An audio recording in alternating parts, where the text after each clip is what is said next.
The Spanish announce table. Tom, it is episode 335 of the Spanish announce table. Boy, we are getting this just under the wire. We took the bold step of telling folks on the Twitters and the whatnot that we would go live at this time. And boy, life gets in the way sometimes. So we were frantically going. Programs had updates to do. So if you're watching this on the YouTube live, you may see some fun things happen. You may see green screens appear magically out of nowhere. It may appear like we're in the same room, but guess what? You know, the veil may be lifted. Veil may be lifted as we go along. But man, Tom, a pro wrestling Wonder Week, yeah. Oh my goodness. You know, I like to say that this is the wacky world of pro wrestling as it is a niche interest, but this week was a little bit more wackier than normal. We obviously had a pay-per-view from AEW on a Sunday night because of the holiday weekend here in America. And then we had some news from WWE that was not in the ring. It was breaking kayfabe, some real news. So we'll get into that a little bit later. But as I just mentioned, we were talking about Double or Nothing. For people who have been with us for a while now, you know that we focus on our favorite show, and our favorite show is Dynamite, and that promotion that gives you Dynamite is AEW, and as I mentioned, they had a pay-per-view, so let's talk about it. AEW, Double or Nothing. So before we get into all the matches, I want to first ask you, Tim, sold-out crowd. Looked to be 5,000 plus people. How'd you feel about just seeing the sold-out crowd? What were your first thoughts of just seeing the aesthetics of a sold-out crowd in 2021?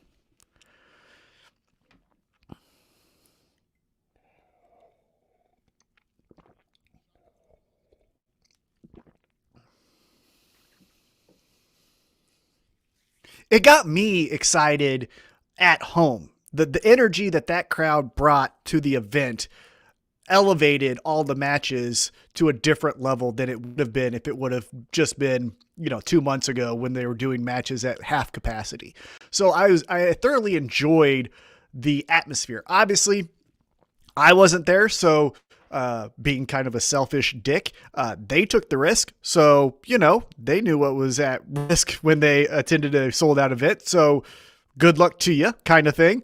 But for me as the viewer at home, I was into it. I forgot what that electric feel from a crowd sounds like and feels like. And, it was awesome. It was really cool just to see it right there. So let's get into the matches now. We had the kickoff show, and Tim, I don't know if I can remember a kickoff match being as good as Rio versus Serena Deeb for the NWA Women's Championship. And I'm talking not in just AEW, across the board, WWE, back in the day when they used to do Sunday Night Heat on MTV.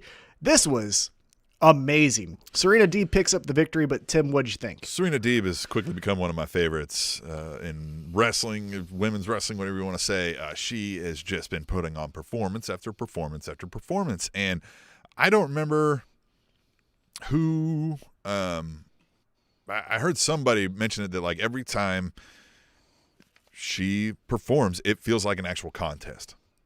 Yeah.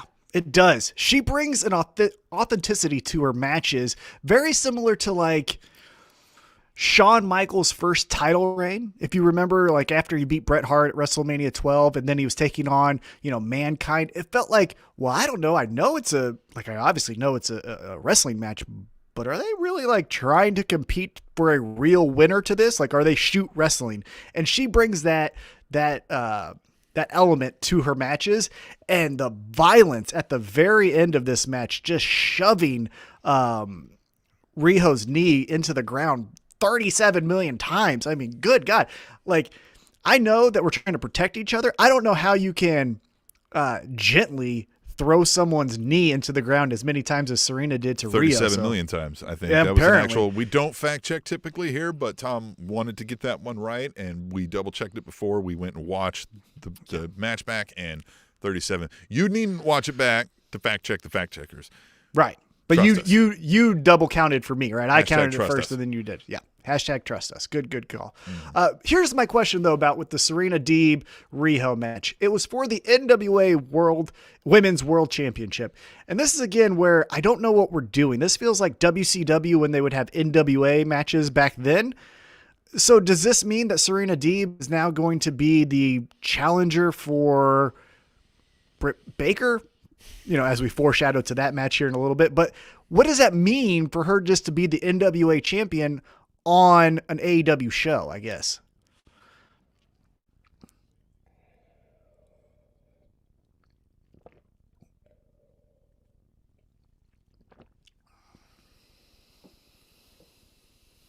Mm-hmm.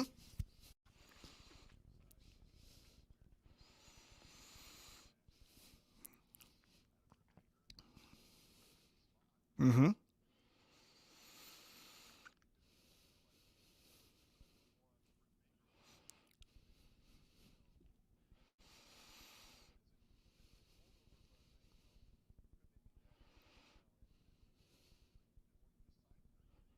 That's what I'm saying is maybe we just say, hey, Serena, thank you so much for your time. Well, you've been an NWA employee. We'd like you to become an AEW employee and put the ball in her court. Make her make the decision of where she wants to go because NWA seems great. I like Nick Aldis. Trevor Murdoch, friend of the show, he's over there challenging Nick Aldis for the World Heavyweight Championship. Obviously, Serena Deeb and Thunder Rosa have been killing it on the women's side. But for me, as an AEW fan, and I don't particularly make it appointment viewing for NWA, just going to be completely transparent, I would rather have Serena Deeb in the fold challenging Brit Baker for the AEW women's title instead of holding the NWA championship. But we'll see what happens. Now, let's go into the kickoff of the pay-per-view. This was Hangman Adam Page taking on the Machine Brian Cage. Brian Cage coming out looking like the Terminator, which never looks good. I don't think anyone's actively ever pulled that look off, but he tried. And then you had Hangman Adam Page, and this was the perfect match to start off Double or Nothing. Tim, what did you think of this?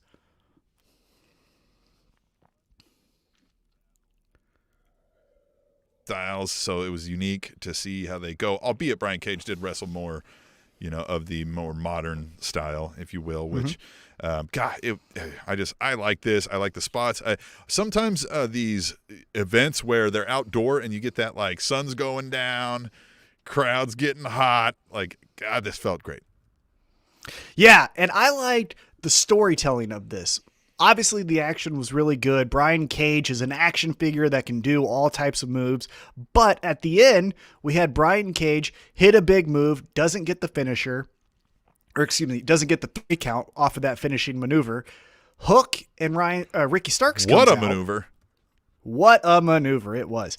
Ricky Starks and Hook comes out. Ricky Starks throws the belt to Brian Cage and is like, hey, let's fucking use this title and get this W. And Brian Cage is like, no. This is when I need to prove that I can actually beat this guy on my own. So he says, fuck that title. Ends up costing him because it was a distraction. Hangman gets the victory, shares a beer with a fan in the audience. And then we get in the ring, Ricky Starks and Hook confronting Brian Cage. And Brian Cage is like, I'll whip your ass. And Ricky Starks is like, hey, I have this neck. So like, cool down.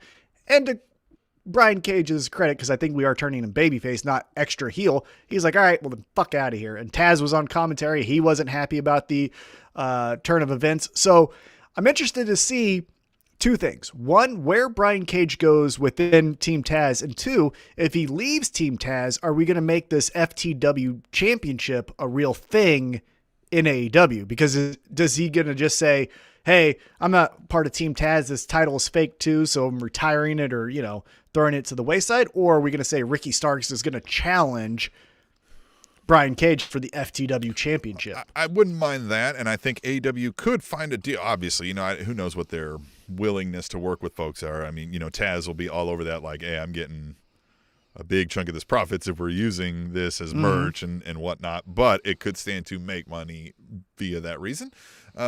Plus, it's a little bit of thumbing towards the PG nature of the number 1, right? So I would be all for it, but I don't know that we're going to see it for those reasons. I think there may be like, I get the feel that maybe they won't even have the negotiations knowing that like, we're going to have to pay Taz some money and we'll just create another title if we want one.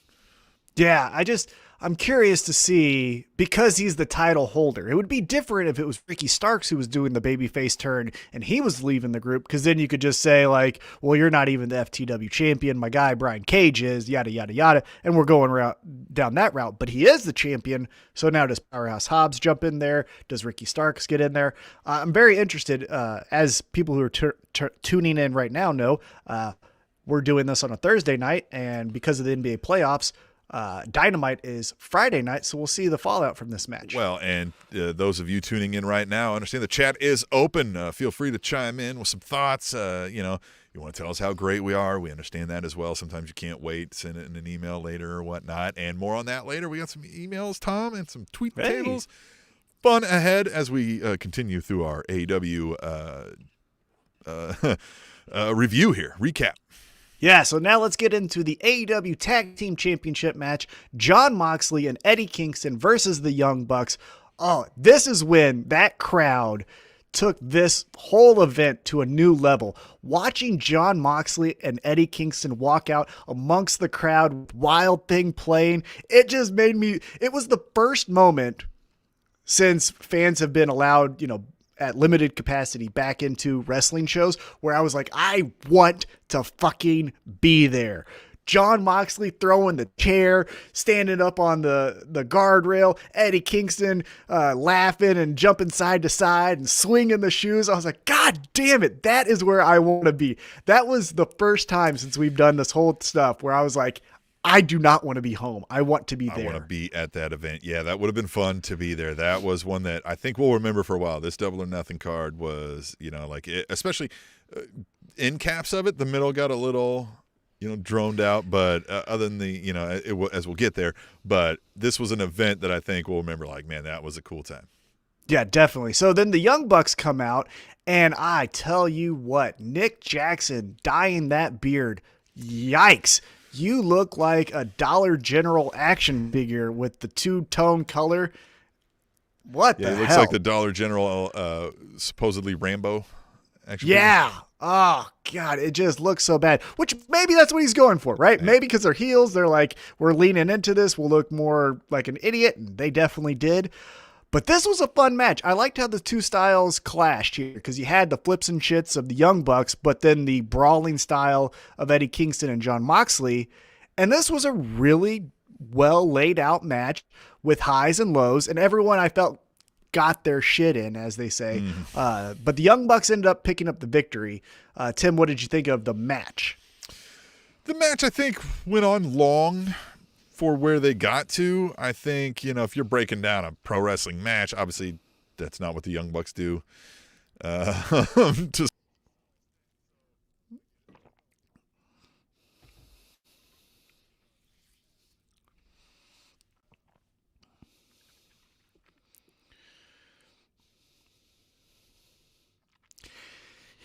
Yeah, and they tried to break the fourth wall a couple different times, doing the shield, fists together, and then they tried to do the Matt Jackson does the Roman Reigns, war cry to then do the power bomb, but then Jon Moxley kicks him in the head. The thing that I thought was interesting is it took 4 consecutive finishers from the Young Bucks onto Jon Moxley to get the victory, which, breaking kayfabe here for a second, if you've been paying attention to Renee Young, she's not getting any less pregnant. And so I think maybe this 4 consecutive V triggers onto, or BTE triggers onto Jon Moxley is a way to say, hey, John, let's, well, I mean, it would still hurt. A knee lift to your forehead and to the back of your head, that would hurt. But I think this was a way to get Jon Moxley off TV for a few weeks to maybe have him hang out with the new child, and then have Eddie Kingston, which this gets me excited. Eddie Kingston solo babyface on a rampage. Which, by the way, one detail in this match that I want to talk about is Frankie Kazarian made an appearance. He took out the Good Brothers and Cutler during this, which furthers his story. So where do you think we're going to go with Eddie Kingston, Frankie Kazarian, and maybe if Jon Moxley's still there?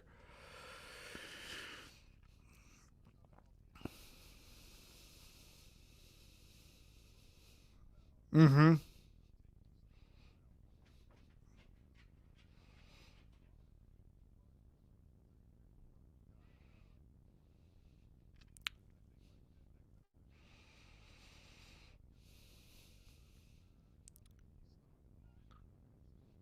Right.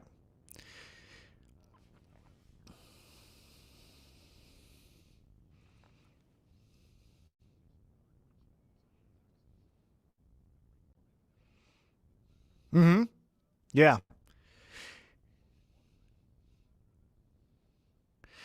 And the one thing that I would have done a little bit different if I had the pencil here is because it was a sold out show and because there was so much movement, right? The Young Bucks were obviously wrestling Kenny, or excuse not Kenny Omega, but John Moxley and Eddie Kingston. Then you had the Good Brothers. Then you had Brian Cutler. This is when I would have went back to the Attitude Era and stolen a little bit of Stone Cold's music hits, and we all know shit's about to hit the fan. Play Frankie Kazarian's music to say like someone's coming out to help John and Eddie in this moment. Because when he just runs out, especially because, you know, my eyes weren't trained to know where to look, I kind of missed it until I think it was Excalibur was like, Frankie Kazarian's there. I was like, oh, and then by the time I realized he was there, he was gone. So I may have played the music, which I know is kind of weird. Like, how do they know to play the music if it's all, you know, a shoot? But anyhow, I did like the match, though. Excited to see where Eddie goes. Excited to see where the Young Bucks go, too, because now who's next for them? The Acclaimed is up there, but they're heels. You got the Varsity Blondes, but they've already been defeated by the Young Bucks. So as we see here from the chat, it says Kingston and Kazarian. Maybe that's the new team while John Moxley is healing his wounds / on paternity leave.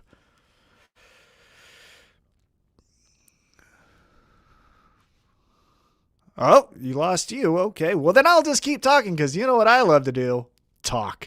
And so let's go into... I think I may be back. Are you back? I think it's registering now.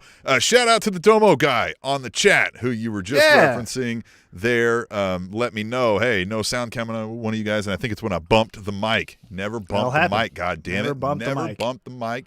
You bump the... You know, you know what I'm talking about. But you can bump whatever you want, just don't bump the mic. And Domo Guy also, when we said, you know, the chat is open, if you guys can't wait to tell us how great we are, did say, you guys aren't great, you're legends. Clearly a smart person that we're dealing with here in the chat. Which hey, appreciate it. This should also serve as a reminder to you folks who are a little nervous. You get on the chat, you talk to us live here on the show. We will make you famous to all 4 of our viewers. All 4 will hear your name. You're missing a couple zeros there, but let's get into 0.4. Let's get into the Casino Battle Royal, which was next. And then this is where, I don't know, this is where, in my opinion, we kind of slowed down the event. We were really hot for Serena Deeb and Rio. We were really hot for Hangman versus Brian Cage. Obviously, that momentum kept going into the tag match, but then this was the point where it kind of slowed down a little bit, just at least for me. So the Casino Battle Royal. Tell me first off, before we kind of break down each of the big moments, what did you think of this match? Was this a hit for you? Was this a miss in the middle? Where were you at for this? I definitely think it probably, I wouldn't say it like flopped or failed, but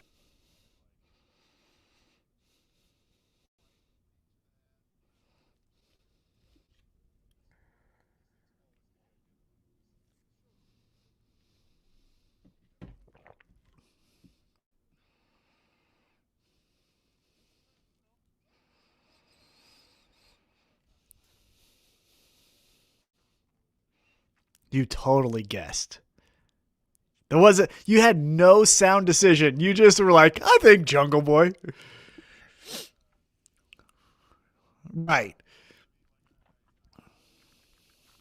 That's true. That's true.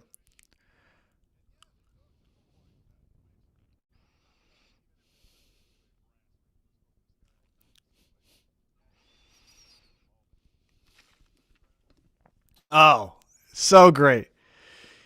So great. So awesome. Now, it was awesome. It was so much fun. I started doing it with them, and I was like, I'm at home by myself. What the hell? It was so fun. I will say, though, you know, as we'll get into a little bit of the WWE news after Double or Nothing about some releases that we'll talk about in a moment, the Casino Battle Royal made me further solidify my thoughts on, I think I've said this on the show before, is AEW does not need to hire anyone else in front of the camera. all of their new hires need to be behind the camera, and this match was the definition of it. There were so many times where we're missing shots or we're getting the end of an elimination. Another bad spot, in my opinion, was we had Matt Hardy and Christian Cage in the ring. They're trying to play up the whole Edge and Christian versus Hardy Boys thing, and the shot is just the crowd, but we got to see the ace card or whatever the card was there, and it was just poorly shot. We didn't get the moment of Matt Hardy looking at Christian Cage. We didn't get the moment of some of these eliminations, and it was like, this is when I don't want to necessarily see Braun Strowman or Andrade in AEW. I want to see that executive producer who's leaving WWE. You know, like that's who I think needs to be coming over AEW, because this match was not shot well. That's not wrong to point that out. That like, yes, we do miss some things in AEW, or you know what I mean, like the infamous another event of these was when Evil Uno did the oops, he missed the Hurricane Rana. I'm just going to beeline into the post and still hit the spot. They would have cut away from that already. You know, like somebody a little more experienced maybe, or at least a little more intuitive perhaps. Yeah. Some other thoughts I had about this Casino Battle Royal. You had mentioned them, Private Party. What the fuck are they wearing looking like Old Navy associates? Like their khakis and then just a weird beige I think they were shirt. going for like Miami outdoor club look, you know? No, they went for like associate manager at your local Gap store, not fucking anything Private Party cool. Not even that, a little more pretentious one like a Hollister or something. Yeah, just so bad. Some other cool spots. Who knows? But some other fun spots from here is the wild card. Lio Rush was the wild card. What do you think about Lio Rush potentially joining AEW?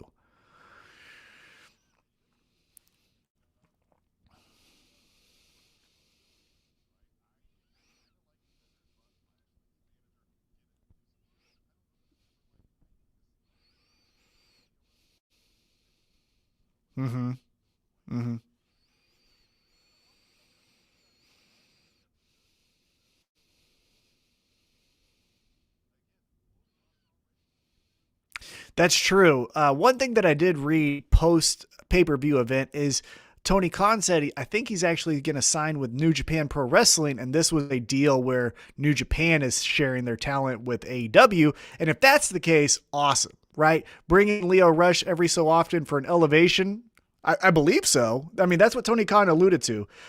So we'll see. But yeah, if you bring in Lio Rush for a Dynamite match against Matt Sydal, perfect.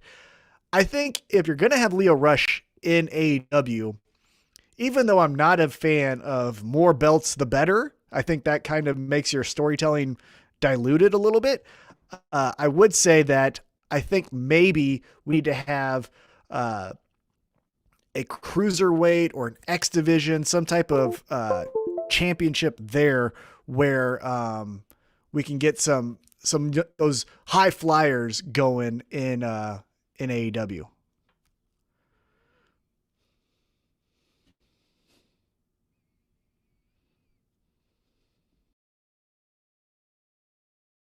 God damn it. You there?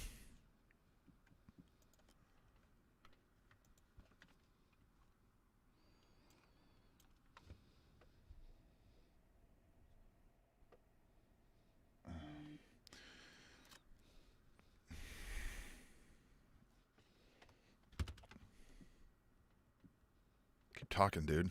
Keep talking.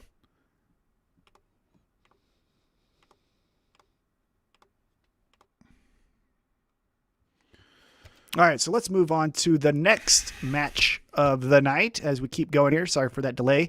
Had a just quick moment of clarity there for us. So we had right where we drop off, in my opinion, on this pay-per-view, Cody Rhodes.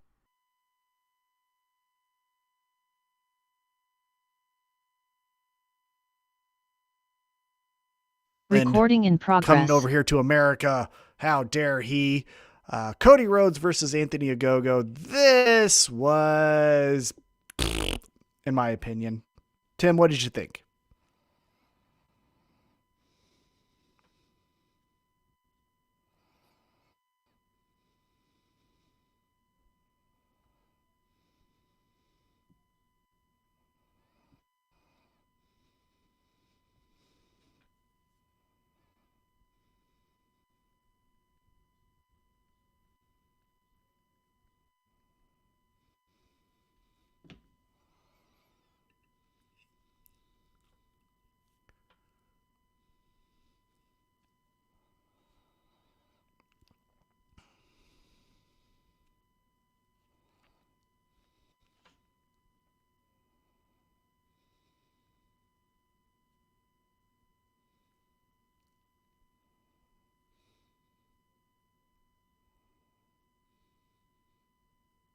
All right, so it looks like Tim is having some technical difficulties here, so let's try to fill some time here. Let's get back into Anthony Ogogo versus Cody Rhodes, the American Dream. This is where I saw a lot of fans talking about how they wanted Anthony Ogogo to win the match because Cody apparently buries everyone. I don't think that's necessarily true. Obviously, you can look at some of his matches where he got squashed by Brody Lee. He lost to MJF. He lost his championship opportunity to Chris Jericho, where he can no longer challenge for that championship anymore. So I don't know if he's necessarily the guy that buries everyone. He did beat QT Marshall, which I think that was the right call.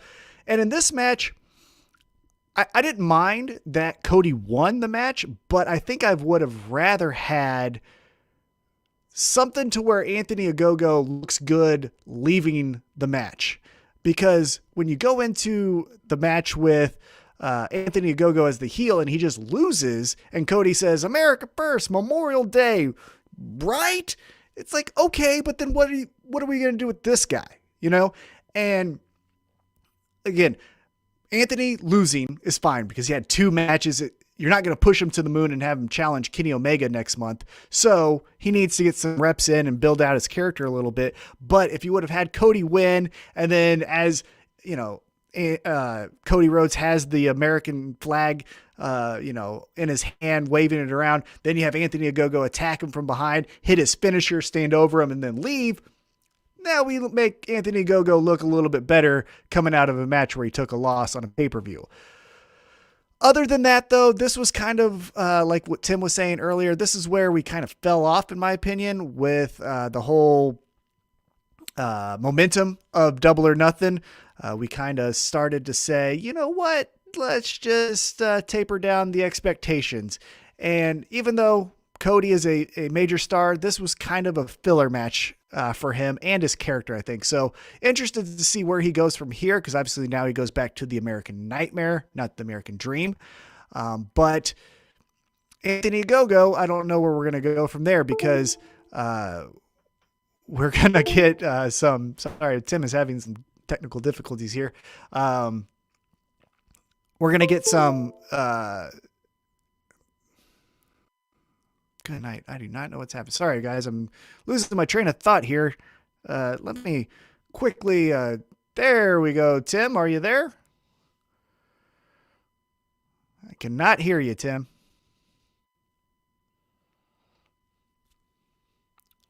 Well, Tim still is trying to get back to us here. We will keep talking about Double or Nothing. So... Cody Rhodes picks up the victory. Anthony Ogogo comes out the loser. We'll see what happens next for both guys, because I feel like that was the end of a story, and now we're going to get them branching off into 2 different directions. After that, we get into a TNT Championship match, Miro versus Lance Archer. And if you guys remember the preview show, I thought this was going to be match of the night. I really thought this was going to be the show stealer. And while it was good, I don't think it was the show stealer. I don't think it was match of the night. It almost felt more of a WWE-esque match where you had some fun gimmicks. Miro took a snake and threw it up the ramp. Thought that was fun. But it almost felt like Lance Archer was there to make Miro look good. And that's fine, but now this is 2 years in a row where Lance Archer is challenging for your TNT Championship at Double or Nothing, and on both times he's coming out on the losing end. So I don't know if we may have him break off from Jake the Snake Roberts and say, I'm my own man, I can do better without you, or what. But Lance Archer kind of came out of Double or Nothing, in my opinion, as one of the bigger losers as far as momentum and character, because where do you go now? You know, this I felt like could have been the start of something, but he gets choked out. There was no DQ finish or no shenanigans. It was just Miro putting on his finisher and saying, like, you're done, pal. And he was. So Miro looked great. Miro was really dominant in this one. And here we go. Tim, are you there? All right. Can't hear Tim. Tim's still trying to work towards getting back online here. I can see him though. So there, we're working towards a plus. But let's get back into Miro and Lance Archer. Oh, Tim, I think I hear you. All right. Don't know what's happening here. We got some technical difficulties. Thank you guys for being understanding during this process here. We're doing it live, pal. We're doing it live. So Miro, though, comes out of this as one of the more dominant champions in recent memory, especially for the TNT Championship, because where Brody Lee had that squash match against Cody and looked like $1 million, he had a couple more defenses, but then when Cody came back, that was the end of Brody Lee as champion.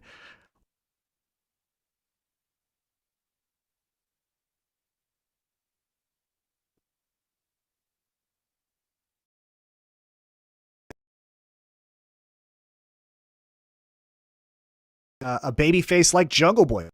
You know, we talked about Jungle Boy challenging Kenny Omega in 2 weeks for the AEW World Heavyweight Championship. But if he loses that, does he then go to the TNT Championship against Miro? And what does that match look like? So it should be interesting to see where Miro goes from here, because this unhinged, almost like Lance Archer, everyone dies kind of gimmick where he's just a wrecking ball running through AEW. I don't know who has the momentum or the character right now to stop that. So should be interesting to see where Miro goes. But as far as Lance Archer, want to see something different here. This is where the next chapter I think needs to be told with him, either breaking away from Jake the Snake, or Jake the Snake takes him and really takes him underneath his wing and gives him this more evil persona to get him to new heights that he hasn't been to recently. So we'll see what happens there. As we continue. Oh, there you go. I think Tim, I may are we be back? here. I'm still, I There don't you know go. what happened. Everything froze up and broke down. Sorry about that. And then I could see you going, but I couldn't do anything about it. So that's fun. I'm still working on the green screen aspect of it. But God, this match was a fight. I mean, this is where I was saying earlier, don't know if you caught it or not, but like, I thought this was going to be match of the night, and I thought it was going to be really fun. However, it wasn't a battle as much as it was Miro saying, I'm the dominant alpha male here. So my question that I just posed to the audience, and I'll pose to you now that you've been able to join us here, is what's next for Miro? Who's the one that's going to at least put up a fight against Miro as the TNT champion? I don't know. I mean, there's so many folks that they've got. I mean, I think they'll probably put some throwaways, right? You're going to see some, Joey Janela's injured, right? But you're going to see, right? You know what I mean? Somebody get thrown in and out there. But who's the next big feud? If their Pinnacle's still a thing, maybe somebody from there, maybe get like a. Well, Pinnacle's heel. So that's what I was thinking. Maybe Jake Hager, if you go on the inner circle. Right. The other side is the face. Yeah, that makes sense. Yeah. But another person that I thought of is, in 2 weeks, we've got Jungle Boy taking on Kenny Omega. I think the consensus there is that Jungle Boy will not become AEW World Heavyweight Champion. Mm-hmm. But if he has a good showing, maybe we do Luchasaurus, Jungle Boy, Jurassic Express taking on the juggernaut that is Miro. Maybe that's where we go. But I'm interested to see what at least happens with Miro as the TNT champion. So now let's move into what I thought was the MVP. We talked about this in the pre-show. I thought this night will be remembered as the new era for Brit Baker, and I think we got that. But it was the AEW Women's World Championship match, Hikaru Shida versus Dr. Brit Baker, DMD. Tim, I've been gasbagging long enough. What did you think of this match?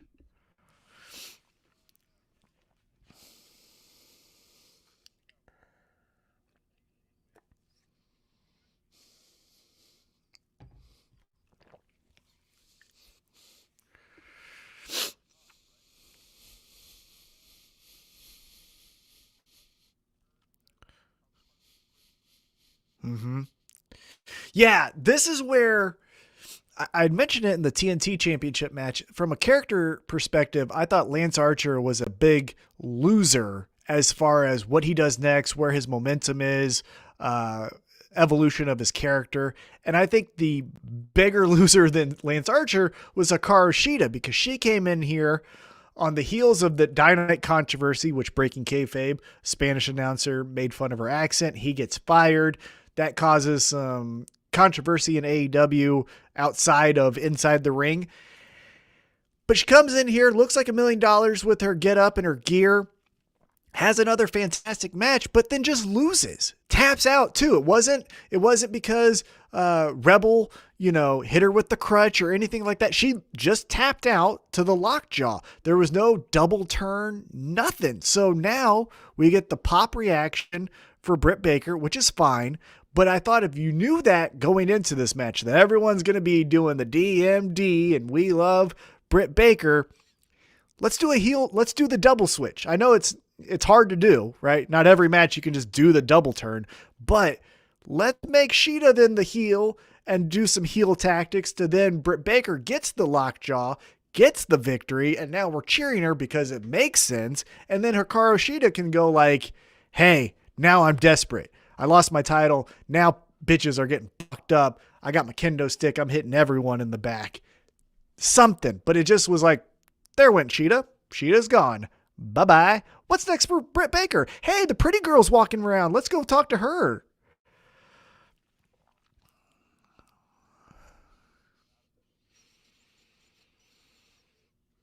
Now you feel like she's got to be a face, and so I just don't know where you know. So this is where it's interesting. This is where I think we're going to see the real writing abilities of AEW because, when WWE notices that the heel gets babyface reactions, then they start changing the character, and then the character becomes sympathetic and fighting from underneath.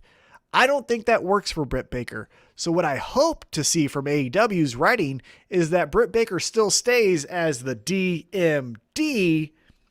We just all know that she's cool. You know what I mean? There's a difference between now I'm fighting from underneath. Hey, fans, like Chris Jericho's doing that right now with the Inner Circle, where he's like, fans, you're right behind us. And it's just, no, that's not what makes you cool, Chris Jericho. What makes it cool is your one-liners and your zingers and your I'm cooler than everyone else. We like that. So with Brit Baker, I fear that we're going to start to do the, hey guys, couldn't have done it without the help of all you smiling faces out there. Go visit me at my dentist office, the DMD, and then we come like a caricature. So I don't know. We do hear from Brit Baker Friday night though. What do you expect to hear from her as far as the new champion? She's been playing the heel well, so I expect more of that. Unless they're going to change her to a face. But even that, I expect the cockiness. I hope the cockiness. That's what I'm fearing, is that then we just get this whole, now she's everyone's favorite. Rebel's going to turn on her so that she's by herself. And then we get this solo run from the doctor. I don't necessarily want to see that. I want to see Rebel still, kissing her ass. I still want to see her bullying Tony Schiavone at, spas and ripping off his chest hair and things like that. Like, that's what I want to see. I don't want to see, hugging people in the crowd. I don't want to see that shit, but we shall see. Now let's get into what I thought was the biggest surprise of Double or Nothing. It was the tag team match, Sting and Darby Allin taking on Ethan Page and Scorpio Sky. Tim, what did you think of this match? I thought this match was fun. Sting, and the spots were, the suplex on the steps were kind of like, whoa, buddy. Whoa. But other than that, I thought the storyline aspect of it was good in that regard, but it's still just kind of, it was an empty storyline to begin with. So, it was an empty storyline. I will give you that. I thought though, I'm a Sting mark. Say whatever you want. Call me whatever you want. I don't care. I love Sting. I'm always going to love Sting. He's my favorite, one of my favorites. And I love that he took off the t-shirt. We didn't get TNA Sting here. We got old school Sting in his singlet out there wrestling Scorpio Sky and Ethan Page. Yeah, it was great. Yeah, I liked it a lot. And I like the finish. The finish was good enough to where it came out of nowhere, but it protected everyone involved because it was Scorpio Sky going for his finisher. Sting hangs onto the ropes, gets the Scorpion Death Drop. He gets the 1, 2, 3. Hey, we're all happy here. I think coming out of this, we're going to get Darby Allin, Ethan Page. I think that's where the real money is. I don't think there's really much of a story with Scorpio Sky and Sting. I think we have a lot of layers to unfold with Ethan Page and Darby Allin. So I think we're going to get that. And I think that's why Sting pinned Scorpio Sky.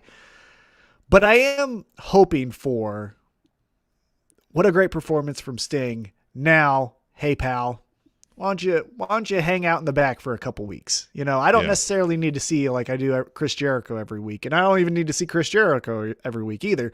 But like, let's have Sting come back at All Out. You know, that's in November, I think it is, or September.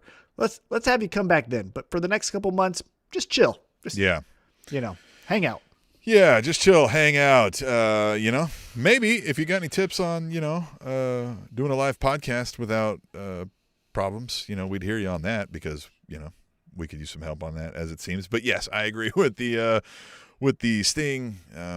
You know, look, Sting's done everything he can do for me now. You know, I don't see anything else that I'm going to.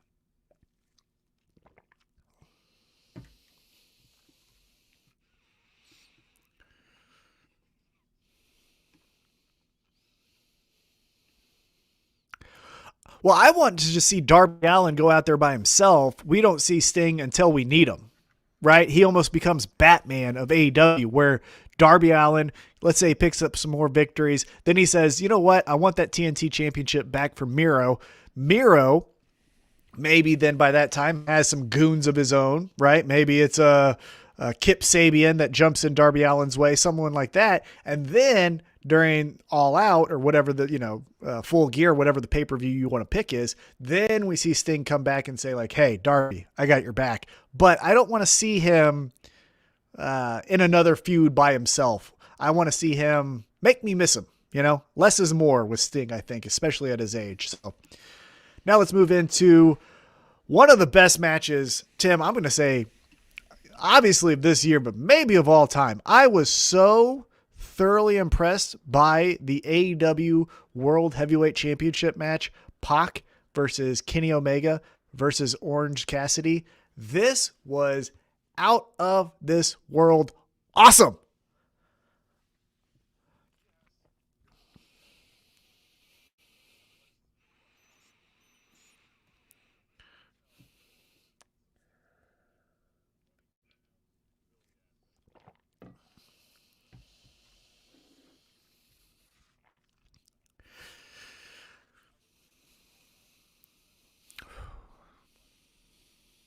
Oh man, this is close to getting on my all-time list. And this is why. It had all your fun stuff that you can just show a casual fan who thinks, you know, pro wrestling is Haystacks Calhoun sitting on people, right? You could say like, no, these are some real athletes.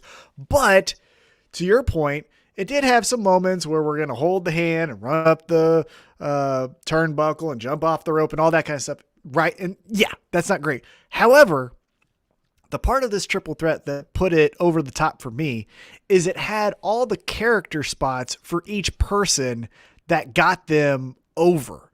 So you had the Orange Cassidy still putting his hands in his pockets, kicking up, doing the kicks to bait the other guy into kind of a false sense of security. Then you had Kenny Omega, the belt collector, literally taking every belt to hit Pac over the head with. And then you had Pac, the high-flying, you know, charismatic enigma bastard version of Jeff Hardy, doing all of his flips and shits from the top rope. It's just like everyone got their shit in without just saying like, hey, lay down, I'm going to do this, but then you kick up. Like, it all made sense, and we all understood, at least from my point of view, what each character was in a triple threat where sometimes all that shit can get lost. So yeah. Thought it was great. And I also loved the finish of Pac taking the finisher, Orange Cassidy getting the 1, 2, 3, or trying to get the 1, 2, 3. Then Kenny Omega just flipping it over, putting him on his shoulders.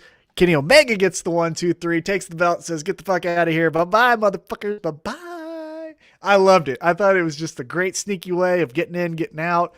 The belt collector spot was awesome. The false finishes were great. Oh, so much fun. I will say they got me a couple times. I legit thought, Orange Cassidy was winning the match. Yeah.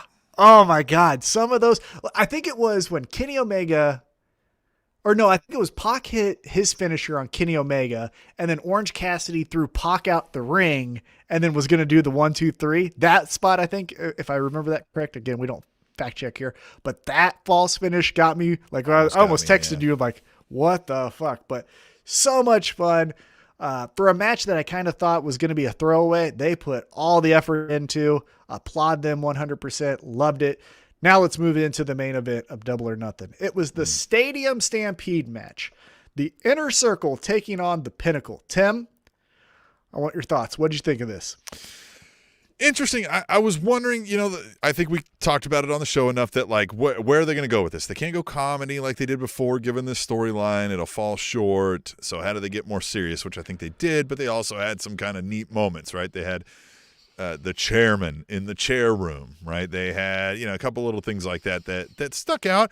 I think the rappelling down was a thing that, it just felt like they needed something to do, if you will, but they did something, right, to kind of make it a big event. I like how MJF comes out and he's like, where's everybody at? Oh, come get me. Haha, a little switcheroo. So I think they did some fun things there.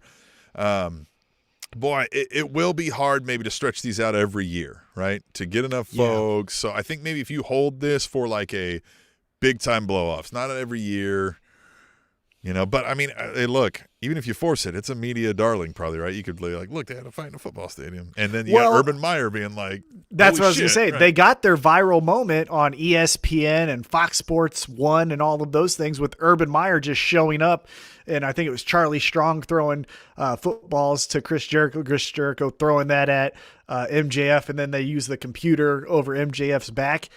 That was fine. And that's your moment, right? That's where you're going to get your Mike Tyson type spots or, whoever the celebrity is that you're trying to use.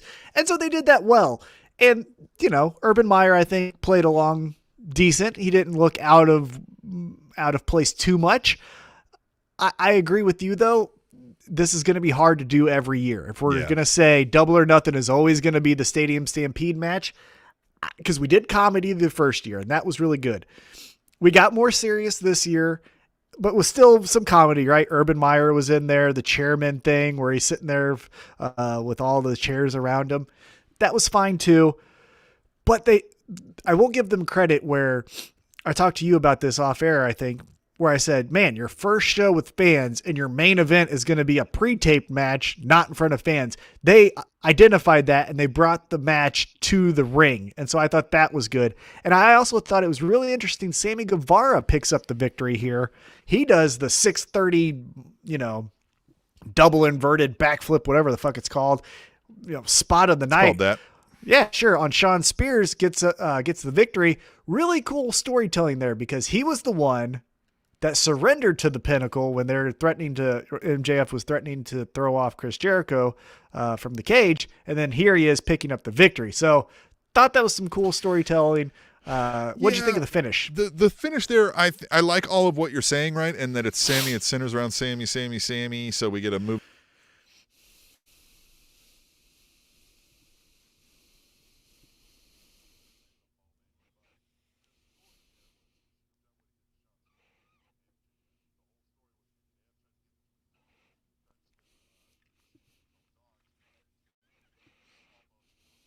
Mm-hmm.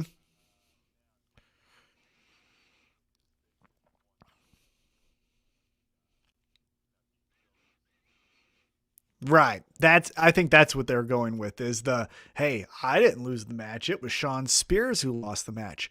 The one criticism I will say about both Stadium Stampede matches that I want to see fixed if they're going to continue to do this match is as much as this is in this example, Pinnacle versus Inner Circle, where it's the tag team split off, the big hosses split off, the leaders split off, and then the future or whatever we're going to call that other, spot split off. I need a little bit more. I want to see Wardlow fight Sammy Guevara. I want to see Jake Hager wrestle with, FTR1. I want to see MJF trying to beat up Ortiz. I want a little bit more mixing than just, well, there goes Sammy and Shawn and there goes the tag, a little bit more mixing if we're going to continue this feud, because it feels a little bit like, really? That's the only guy you want to fight? There's others, but you don't care. You just want, okay. That's the only thing I would say is let's fix that as we continue this feud. Yeah. So Tim, that was Double or Nothing 2021. Overall, we kind of talked about the crowd brought the energy, but what did you think? Is this going to be a pay-per-view event of the year that we might talk about when we recap? It's the pay-per-view event of the pandemic for me. I know we're coming out of the pandemic, and maybe that's why, right? So maybe, it's the first one out, but it also felt like a homecoming. And I also thought, I understand that they weren't able to sell out WrestleMania, but WrestleMania had a big audience as well. And I thought, whether it's because a stadium is way bigger than this amphitheater, the energy of Double or Nothing was off the charts compared to any other show that's had limited capacity or WrestleMania. So excited to see what it looks like moving forward and if they can continue this momentum into going on the road. Yeah, I'm super excited to see where they come out of it. I mean, Dynamite was fun. Obviously, we didn't break too much of it down, but I don't know if you got anything kind of... Well, so yeah, we're recording this on a Thursday night. They're doing another Friday night show because of the NBA playoffs. So we'll be talking about it on next week's episode. And then also probably, I think they're going back to Wednesdays on next week. So we got 2 episodes of Dynamite to talk about, which will be fun. But I'm excited. Got some, and like you said, Dark and Elevation don't necessarily cover any kind of new things or anything like that. So yeah, we're kind of left hanging, which is fun. I will say this. I was going to mention this as we're kind of wrapping up our Double or Nothing thoughts. I know that we talk about Double or Nothing as the future, and they do have a lot of future stars. MJF, Jungle Boy, Sammy Guevara, all of that's great. But man, they also got some really old veterans. This pay-per-view kind of made me think about that a few different times with Sting and Dustin Rhodes and Christian Cage and Scorpio Sky's 38. So that's not a young chicken there. And Chris Jericho's 50. It's like, let's kind of move them to the side. Like, for example, in the Battle Royal, Matt Hardy was also in it too. I didn't need to see Dustin Rhodes in that Battle Royal. You know what I mean? That could have been Luchasaurus. That could have been Sonny Kiss. That could have been Dante from Top Flight. That's where I'm like, hey, I get it. I love it. We need veterans on the roster, but let's move them a little bit to the side. Speaking of veterans on the roster, Mark Henry. Yeah, so it was announced that he will be the commentator for Rampage on Friday nights on TNT, I believe. It's going to start on TNT. I think it's going to move to TBS. Gotcha. Is that true? I don't know. Yeah. We don't fact check. Of course. There it is. There it is. Yeah. You guys, thank you guys so much for the information. Tom, I can't even fucking do a podcast right without technical difficulties. You think I know their fucking schedule? Yeah, it happens. I'm not excited for Mark Henry. Gonna be completely honest with you. Now, backstage, I've heard nothing but great things about how he is. I think he's the one that brought in Braun Strowman to the WWE. So from that aspect, thumbs up. From what I'm going to consume him as a commentator, I don't want to hear it. Look, Paul White is fine, but he ain't blowing my socks off, and I don't think Mark Henry is either. So it wasn't an earth-shattering a moment. What I will say is that, like, we've discussed how maybe AEW has a lot of times where the folks kind of maybe don't dig into, like, some of the old school storytelling that we prefer, and I think maybe those folks can help them with that, especially some of the, like some of the folks on working with some of the bigger men, that they'll have in AEW that maybe some of these indie folks don't typically get to roll with. So, I mean, I think that could help, again, behind the camera, right? Behind the camera is where I think the Paul Whites, Mark Henrys, Jim Rosses are going to be doing amazing work. And I think I will be reaping the benefits of that without knowing it was those type of talents that were helping the younger talents. But for example, like Jim Ross at the end of the Brit Baker and Hikaru Shida match was just like, that match made sense. It was like, what the fuck are you talking about? Made sense. Like, you're in character. Stop breaking kayfabe here. Like, and Paul White from time to time on Elevation will be like, this grizzled young vet Jungle Boy, this is where he needs to fire up and all this stuff. It's like, stop talking like you're not on TV, like, pay attention here. We're calling a match. We're not talking about criticisms. We're not doing film review. You know what I'm saying? So again, Mark Henry, excited for him in the sense that it's not some dork that's going to be calling Rampage, but okay. Yeah. Okay. Yeah. Okay. Well, then, you know what? I mean, we can maybe have some fun and move on. Have some fun. Well, it maybe not be so fun. But I want to shout out to the folks in the chat and anybody still viewing, sticking with us through the technical issues. Everything froze. Then when I came back on, and now it seems to, whenever I switch to just me talking, it's mute by default. So who knows? Maybe you've heard half of what I've said today. Who the fuck knows? We'll figure it out. If you miss some, check out the podcast later. We'll get it resolved there. And we'll be back next week at full strength. But Tom, big news. Big news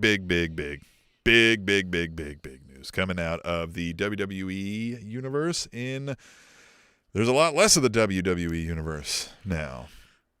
Man, we have so much less of the WWE universe. So it was announced that after the NXT cuts, there's more cuts. And who was released this time was Braun Strowman, Aleister Black, Buddy Murphy, Ruby Riot, Lana, and Santana Garrett.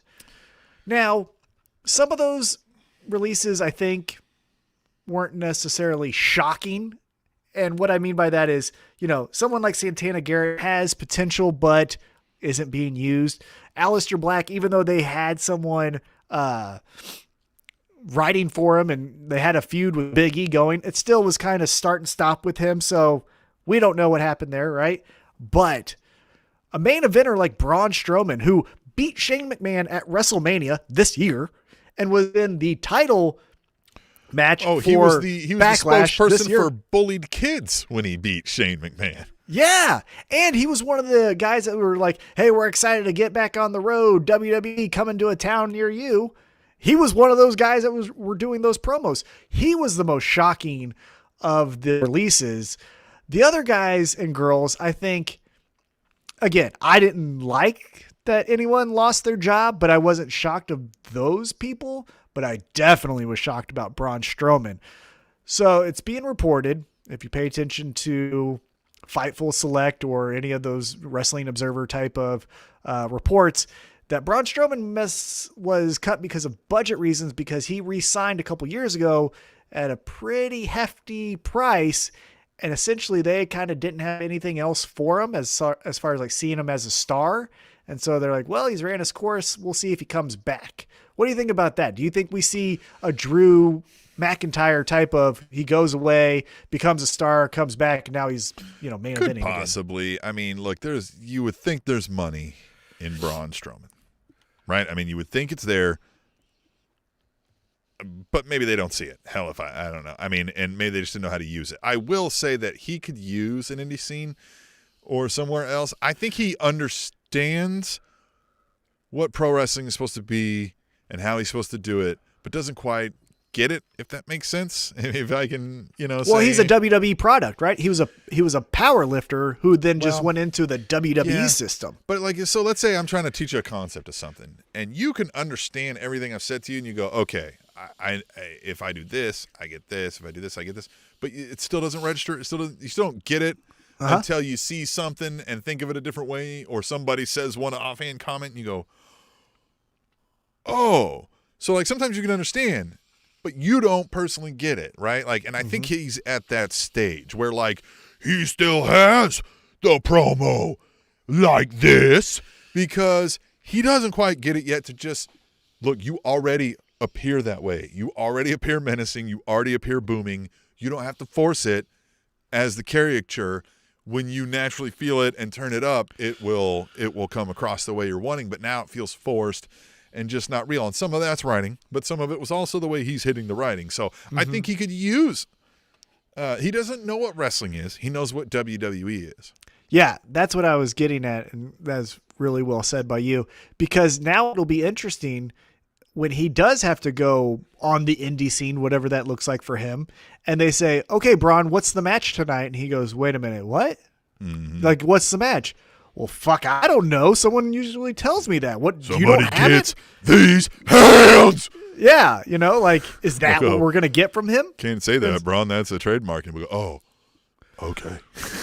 I mean, look, that's not to obviously we don't know this guy, and maybe he's got some fresh ideas that possibly, but that's where we're going to see. That's what I mean. Look, is we're going to find out. There is only one answer for this, and God damn it, if they do not do this, Tom, if they don't do this, Tom, the only answer is, I know we said nobody on AEW, but behind the camera, but have him be the Fiend, if you will, to John Silver. Have him be Johnny Hungy. Whenever Johnny Hungy gets mad, like an Incredible Hulk style gimmick, like he rips out of his and then there's Braun.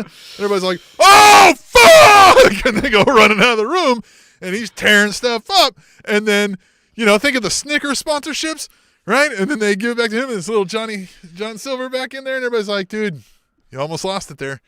You almost killed 7 or whatever the fuck their names are, right? Yeah, their name numbers." I like that idea. I don't know if that's a character that we should be going with long term, but yes, that would be a fun way to introduce Braun Strowman in AEW. I think, honestly, I heard it on Busted Open Radio. Billy Corbin was talking to the guys on that podcast, and he said, hey, a fit in NWA would be great for Braun Strowman. And I mean, come on. That's actually not bad. And I think there's a lot of the old school guys there with that same, here's how to work with your size mentality, folks. It's actually not bad. Nick Aldis and Braun Strowman, Trevor Murdoch, Braun Strowman. You could do some Homicide. Excuse me, not Homicide. Hernandez. No Days Off. Used to be Darren Young over there. Yeah, you got Hernandez over there too. Braun Strowman, and picture Braun Strowman in that small studio environment too. How much bigger will he look when he's in a smaller viewing capacity? So I think actually NWA would be perfect for him. We'll see if that happens. I don't know. I'm not holding my breath.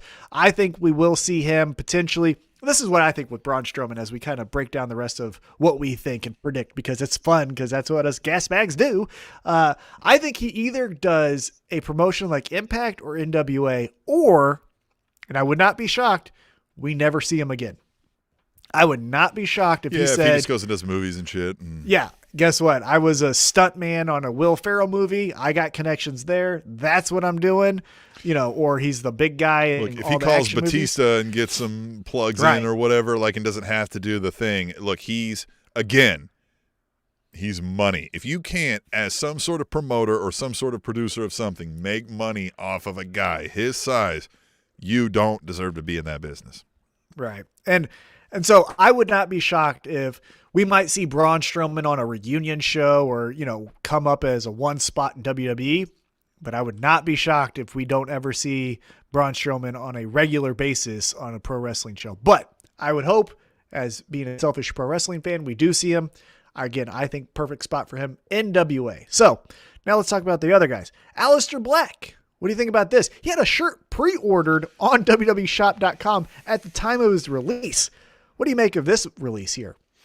I think he's going to be a guy who's going to be able to do his type of character and work better anywhere else than WWE that isn't NXT.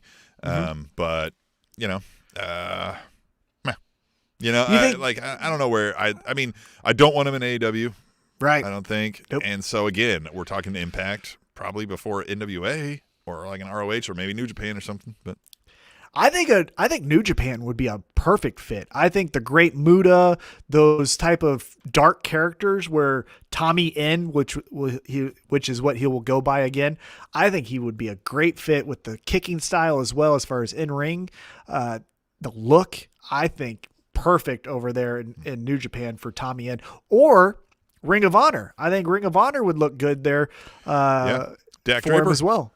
Dak Draper. I mean, look at the contrast right there. The All-American hunk, Dak Draper, Tommy N, the, Raven. It could be your new Raven and Tommy Dreamer in Ring of Honor. You could also put him there with the Violence Unlimited with Brody King and Homicide and Chris Dickinson and all those guys. I think Tommy N in either Ring of Honor or New Japan would be great.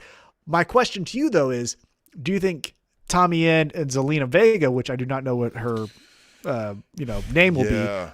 Do you think they're a package deal? I mean, I don't know that they're a package deal. I mean, you know what I mean? I think she's going to be valuable anywhere. I think she was also somewhat underutilized, especially if she was garnering another online presence of fame. Like WWE is weird about that, man. They keep saying like we want to control what you guys are doing out there because we think we should make money off of it because it's some of our names and likenesses. But yet you're not facilitating that when you're telling them you're not allowed to have it unless it's us. Like, because what made it real and honest was them just doing it. You're not giving them the free reign they need, and it's just weird. You can't say you want something but not do what is needed to get there. I agree. And I also, if Tommy End is going to be Tommy End, which is similar to Aleister Black, I don't know how Zelina Vega fits in with that, because her character was very glamour and glitz and I got money and, Andrade is the shit and we take over the world. I don't know how she would translate to Tortured Soul or, evil, maniacal heel manager. So it'd be interesting. Now they might go separate ways, but be in the same company. Zelina might just be in the women's division as Zelina and away from Tommy End on the screen, but it'll be interesting to see where they go. Now, speaking of on-air couples that we might be seeing reunited, Lana got released. I think AEW is perfect for her. Yeah, I mean, look, that's probably going to happen. That's probably the one that's going to happen. It also is not necessarily out of place. I also don't think they'll be quick to like get her in the ring and have her wrestle like WWE seemed to want to do, which is fine if she wants to do it, but it looked like she was still taking some time to get there. Yeah, and I already think that there's a ready-made story for Lana, or if she goes by CJ Perry, I think her name is, in AEW. Miro, once Kip Sabian is back, Miro starts picking on Kip Sabian. Penelope Ford steps to Miro, and then guess who steps to Penelope Ford? CJ Perry. And then you can do a mixed tag match of Miro and CJ Perry versus Kip Sabian and Penelope Ford. That's a ready-made pay-per-view, second on the card type of match you got there. I think that's the perfect spot for her, along with the Iconics. I know we didn't really talk about their release a couple weeks ago, but a women's tag team division in AEW I think would be welcomed, and the Iconics being the pillar of that division would be great for them as well. Again, not too excited about all these in front of the camera AEW hires, but those three, the Iconics and CJ or Lana, I think would be perfect. Yeah. Now let's go to Murphy. Buddy Murphy got released. Where do you think he goes? What do you think about him? What's next for old Buddy? I think Buddy Murphy showed some times where we're like, yeah, he's not bad. Like he's, I think, slightly above average in some aspects of his mic work and his ability to kind of tell that character and stuff. I just don't know. Again, I don't think he's anything that's going to make me feel like he's going to catch fire in AEW or even something like a ROH or Impact. I just don't know that he's, but hey, look, he's going to give instant credibility if he shows up in one of those places. So I think he's another guy that New Japan or AAA with that fast, high pace style, I think would fit perfect for him. And he looks like $1 million. So either of those promotions would look better with him on the poster. So I would see one of those two being a good fit for him, but we shall see. Then next up on this list of people who recently got released, Ruby Riot. Where do you think she's going to go? What do you think's next for her? That's one that maybe wouldn't be terrible in AEW, given the women's division isn't necessarily like a whole bunch of names, I feel like. And we never did, I feel, get the real Heidi Lovelace character, or full potential. So that's one I also wouldn't balk at, I don't think, in an AEW. But again, the other big options that we keep referencing, like MLW's, ROH's, Impact, I think would also benefit from having her. It would benefit from anybody they're releasing here. So I just, if we're got under the idea of like a 1 and a 2, like would AEW take them? I mean, I don't think that one would hurt as much as anything else. Yeah. Again, I don't really pay attention too much to the dirt sheets, but I think she's dating or married to Jake something who's in Impact. Right. So I think going to Impact would be a good fit. Also in that women's division, she could add some more credibility to the women's champ over there. Diana Taurasi, I think her name is. She's a former WWE wrestler as well. Taurasi, something like that. Yep. Yeah, she's good. I can't remember her name off the top of my head. Impact's because we got a don't lot of backcheck. good women wrestlers. I mean, they've got a lot of, folks that can do a lot of different styles even. Like, it's a varied roster if you ever give them, a look over. Like, they're not, cookie cutter over there by any means. So, yeah, it could be fun over there. Yeah, that's where I think she would fit well. But now and then we got Santana Garrett. I honestly don't know too much about Santana Garrett. I think she was an Impact before. So maybe she goes back there. We don't. I don't really know too much about her. That's just because there's a ton of wrestlers to keep track on, and I have other interests, so I can't just be 100% on knowing where everyone is. You son of a bitch. Oh my God, I have other interests. Let's get into the bigger question here. So those people were released. They were told, as Tommy N went on Twitch, I believe it was, and said it was because of budget cuts. It was rumored that was also the reason why Braun Strowman was cut. Now, we're making a lot of cuts. Typically, when you make cuts and you consolidate in the business world, that means you're putting your business up for sale. So, Tim, the billion-dollar question, probably multi-billion-dollar question is WWE up for sale? And if so, who's buying? I hope they're not. I honestly feel like it's the death nail if they do. I feel they'll be WCW in 10 years, and they'll be gone the moment they get a big ratings dip and something's not going right. There's not the family urge there. Now, I don't know how they'll structure it and who will be in charge. I mean, obviously, big companies own a lot of companies, but it'll feel weird. It'll feel like McMahon literally took his dad and their generation's way of doing something, said, look, I envision this bigger, better, whatever. And then you're not even going to turn around and give it to your kids to carry on. You're going to sell it off to somebody. I understand your kids are going to be set and they're going to make a lot of fucking money, but and maybe they'll have a job for now, but what happens when you're dead and you're no longer owner? You know what I mean? It feels like the wrong thing to do. It just feels like the wrong thing to do, and I'm not even a part of the deal. I don't own any stock. I don't own the company. You know what I mean? None of that. Well, I'm a pure outsider, but it just feels like the wrong thing to do. It just feels wrong. Yeah, it feels like a very boomer thing to do God say damn, for fuck's sake. Yeah. I got thanks, mine. previous generation. That was really nice. Hey, you know what? I got some good ideas. Hey, guy, you sure do. That's awesome. Hey, now I'm just going to keep it for myself. Fuck everyone else. That's a very boomer thing to do. Wouldn't be shocked. I hope they don't sell either. I think it would be a bad move because pro wrestling, as we know and as people listening and watching know, is a very odd entertainment source, interest, niche topic to talk about. It's completely different than everything else. Half the people we were talking about still think it's a goddamn sport. The other half are right and don't think it's a sport. That's a contentious point. And that's just one thing of what this is, right? We can't even agree 100% on what this is. So to have some outside source like Comcast or Disney or whoever it is own that, I don't think that they would know the first thing to do. Now, I do think maybe, because remember, this is a publicly traded company. I think maybe some of these cuts aren't necessarily to sell. It's to say, hey, shareholders, your shares are in good hands here. So somebody brought up there, I saw that they could be consolidating assets to acquire something as well. I wonder what that would be. Well, they're doing a deal within JPW. Maybe they acquire their U.S. thing for TV rights or something, or who knows? You know what I mean? They could be doing all sorts of deals, right? So selling is an option.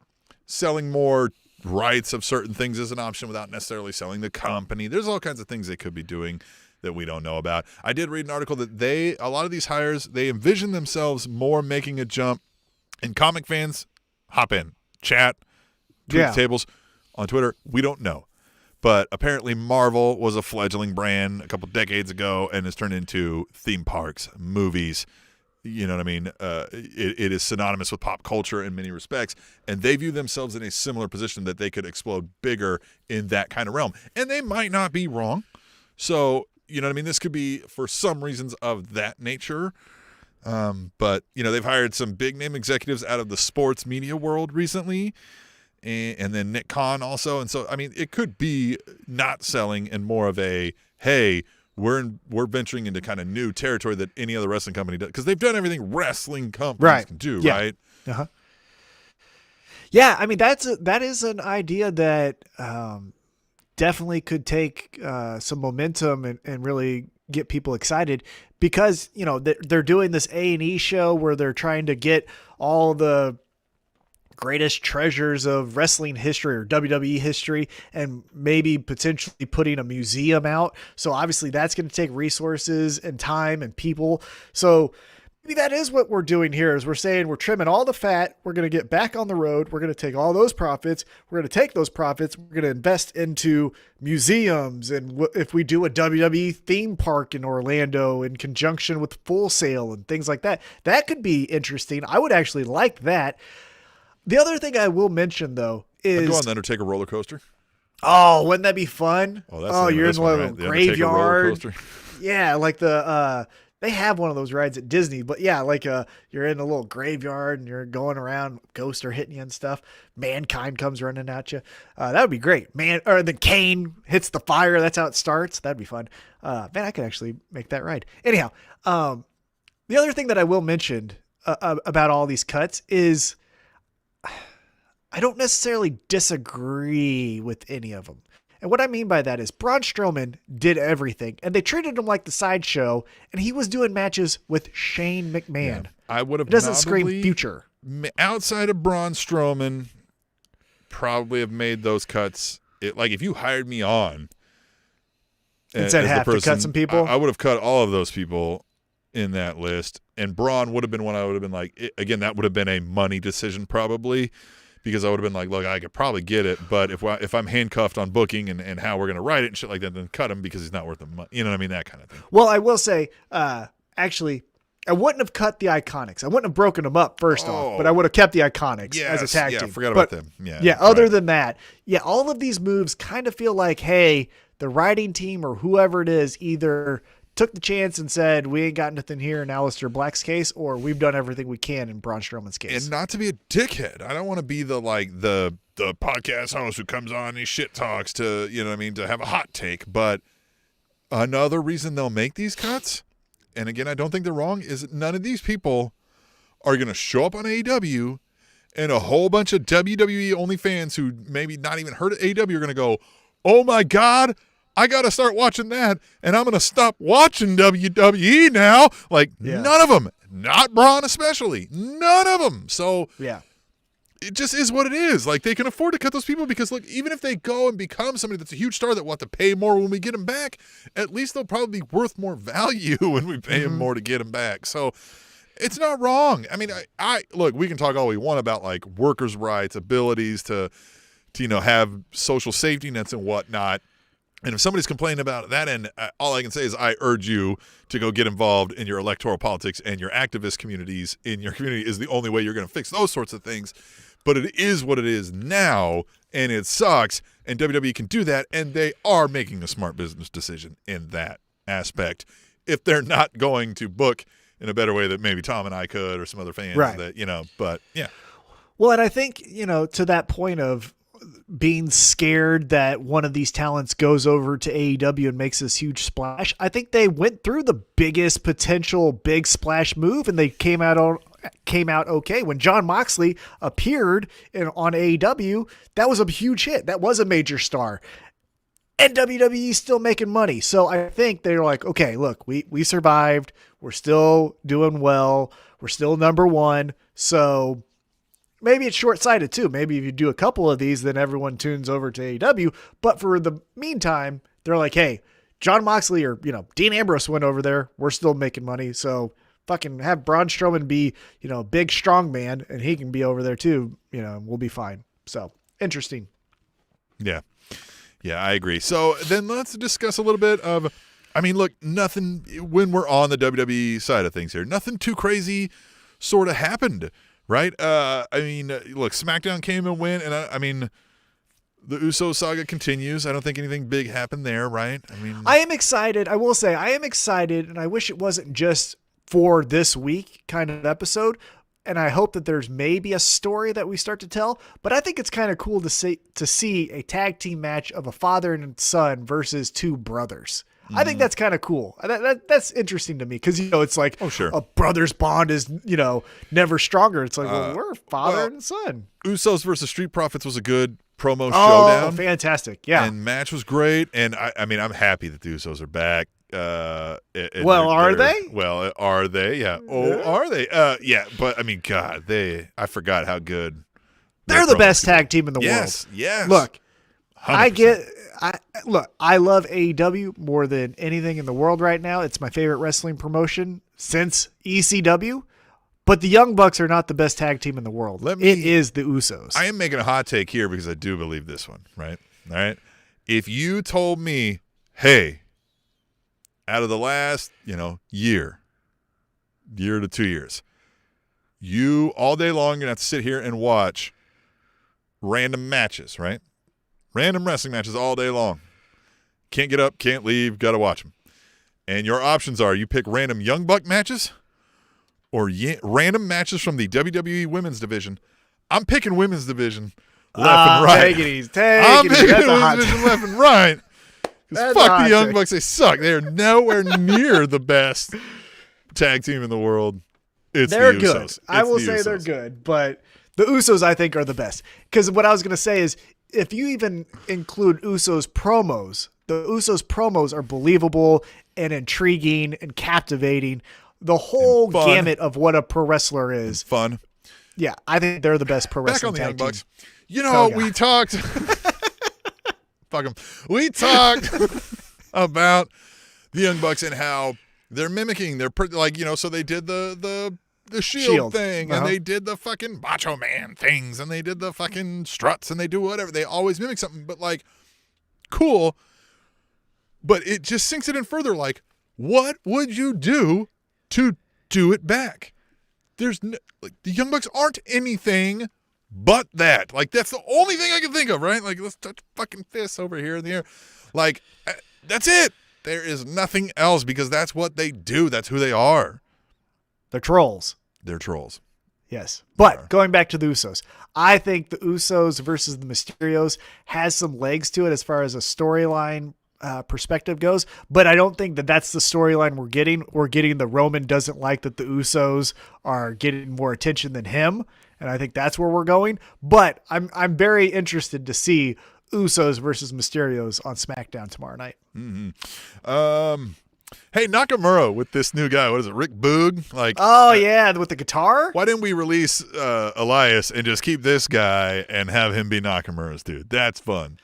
Yeah, and isn't there a racist still on WWE? Who was Elias's guy that he broke up with on I don't know that he was a Raw. racist guy. So he said some Trump thing, and people were like, bro, are you in character? Because you know what I mean? And he was let's get him out of here. Yeah.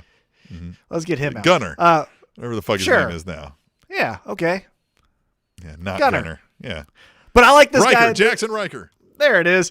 I like this guy with Nakamura, going back to SmackDown Nakamura. And I like Nakamura being the fucking weirdo again. Let's make him weird. Please. Nakamura's the best when he's a weirdo. Mm-hmm. But yeah, get him going, man. Hey, on the Raw side of things, Miz was not eaten by zombies? Or was? What the fuck? It's so maddening. The guy was eaten by zombies, and now he's just interviewing people for an unassociated feud. You could have put anybody in an interview segment. Anybody. Johnny Drip Drip could have been attempting to pull Miz TV off. By himself. Drip TV. Would have been not a better. bad idea. That's a good idea. Not a bad idea. Yeah, I don't look. This is again where we just say, "Hey, let's keep the train moving. Fuck that shit behind us. We're not talking about it. Let's keep our eyes forward." It's so stupid. And then, okay, they also, WWE has been categorically against this men on women violence thing for a whole long time. We see Nia Jax finally come in and do some things, and now they break the intergender wrestling barrier with Shayna Baszler and fucking Reginald. What in the fuck are we doing? Why would you, like, you could have set up so many matches that would have been a fucking, oh my God, first intergender match ever. And maybe they were trying to test the waters. And they were like, maybe it's a throwaway thing. We can be like, look, it was a fucking shoes. You know, we fired that guy, fuck him. You know what I mean? So maybe, but like, why didn't you do that on fucking main event? Like, I don't, goddamn. I don't know. It doesn't make any sense. No, so like this, first of all, Reginald's entire existence in the WWE universe makes a little to no sense. But like, that's who we break the intergender wrestling barrier with? Yeah, I don't. And Shayna Baszler. Remember all the momentum Shayna Baszler had? The NXT Women's Champion choking out everyone. Wasn't it last year, or maybe 2 years ago at the Elimination Chamber when she just beat all of the women? Going into her match with Becky Lynch at WrestleMania, she just beat all of the women, and now she's getting spooked by Alexa Bliss's doll. She cut a promo. Here's what's even more offensive than the Shayna Baszler versus Reginald match is afterwards, she cuts a promo on a doll. Yeah, which... What the fuck is that? If that's how we're setting up Alexa Bliss versus Shayna Baszler, fine. I mean, I could be into that. If Shayna Baszler's like getting away from Nia Jax and getting away from Reginald and all that shit, and she's just going to be, if we're going to get her back to where she was, great. But you don't do that here. This isn't the first feud, right? Like, you have her be untouchable, and then, you know what I mean? Like, then Alexa Bliss is like, oh, but I know somebody who still wants to play, right? Because that's it. She starts running through people. She's fucking putting elbows through teeth. She's stomping mud holes. She's giving them the fucking ovarian delight. She's fucking this, that, right? How's your mother? Right? All of those things. And runs through them, right? We maybe keep her away from the title for a while, right? Because you're going to do that. But then, like, she's out here and she's like, I see what's going on. Like, everybody's scared of me. Nobody wants to play with me anymore. And then, boom, lights go out, swing set. I know somebody who wants to play because I'm fucking crazy. And then, boom. But no, just show up and be like, you're a fucking doll, like, or whatever the fuck she said. Just wrestle Reginald, then go right into talking to the doll, and then get right into a feud with Alexa Bliss where you're going to lose because we have to have Alexa Bliss be the creepy, scary one, and might as well take out the coolest fucking woman on the roster. The most badass, I'll say. The most badass woman on the roster. It's offensive. I love Shayna Baszler. Ask for your release, Shayna. Go over to AEW. Yeah, that's another one that wouldn't hurt over there. Yeah. Even go back to NXT for all I give a shit. Like, God, I just don't like, this is bad, whatever you're doing here. It's like, horrible. Whatever you're doing here. Speaking of NXT, the biggest thing here is, Cole inserted himself in this big, Yeah, and I like that as far as him saying, like, smell my dick, I'm back in this bitch. Don't forget about everyone me. Better, like, none of you are the number one contender when I'm around. Right, and I like that. However, you did the whole match with 3 of them, and he just interrupts and just says, fuck it. And then, you know how many singles victories he has this year in 2021? Fucking 0. And he's already just going to wrestle for the championship? He gets in the 4-way. Right, exactly, yeah. The booking in WWE Universe has always been suspect for that. I remember us talking about how, like, wins and losses for AEW is going to be weird because it's going to be hard and doesn't make sense. And I understand the rankings. It's like all of a sudden we have a feud and they're the number 1 guy. And that makes sense. Or that, is something you could point out. But you do need to have some victories to then just be like, oh, you're just the title challenger now? Like, that doesn't make any fucking sense to a certain degree. That's just Another thing I watched, wrestling related, I don't know if you got a chance to see it yet, but the A&E biography of Mick Foley. I haven't seen that one. It's probably the best one they've done. It's fucking good. So it starts with him speaking as though he's writing his biography, right? And then it ends that kind of same way, like sandwiches it, and in between they go about the story and all of his things. And there's some stuff that I don't think we've heard yet. I mean, we've heard a lot. No, we've heard the a Mick lot. Foley backstory, a whole lot. But there was interesting nuggets. There was extra footage of the stuff we've seen. We've seen little snippets of that footage. He's got so much more. So those young high school days where he's all like pretend to be a wrestler. There's so much more, and some of his personal friends there and stuff. Like, it's really cool. It's a good one. I can't highly suggest that enough. If you want to watch ProWrestling.com, you can maybe see it there. Okay. You know what I mean? Yeah. All right. I will say, so far, though, I haven't seen the Mick Foley one. Not been impressed with the biographies. I agree. But the this Stone Cold one was very high level. Isn't he great? Man, he was troubled for a little bit and paranoid, and now he's back on good terms. The Macho Man was god-awful. Yeah, that was a hit job of just bullshit. And then I haven't seen, what was it? Oh, the Warrior one was stupid too. I didn't like that one either. But I'll check out the Mick Foley. But yeah, the Mick Foley one, I can't highly recommend it. Okay. Or more highly recommend it. Now, all right, we've said all we're going to say, right? And sometimes we don't have all the answers. We don't have all the questions. And so we turn to you, the fans. We've been doing that through the chat here. The Domo guy. Is it Eriku? Eriku. Yeah. I like him. Eric K. Or the Domo guy? It's Guy, right? Guy? Well, could be your last name. Our chat friend. That's what we're going to call you. Our chat friend. Yeah. Our chat friends. We like our chat friends. They've been doing that, but another way you can do it when we're not live and we're not streaming to your face, minus the technical difficulties, of course. It happens. You can go on Twitter. We're at Table Show. He's at TMac_816. I'm at The Awesome Voice. Did I get that right? And we're at Table Show, but you use hashtag Tweet the Table. And while you're doing that, you can share your any wrestling thought, your any question, your whatever. And we're going to read them right here live on the show. And I picked out some of the best, Tom, right here. Tom, are you ready? I'm ready. Theo75 says, are the Young Bucks still blocking T-Mac? Hashtag Double or Nothing, hashtag Tweet the Table. Ooh, Tom, I think they are. You looked it up, right?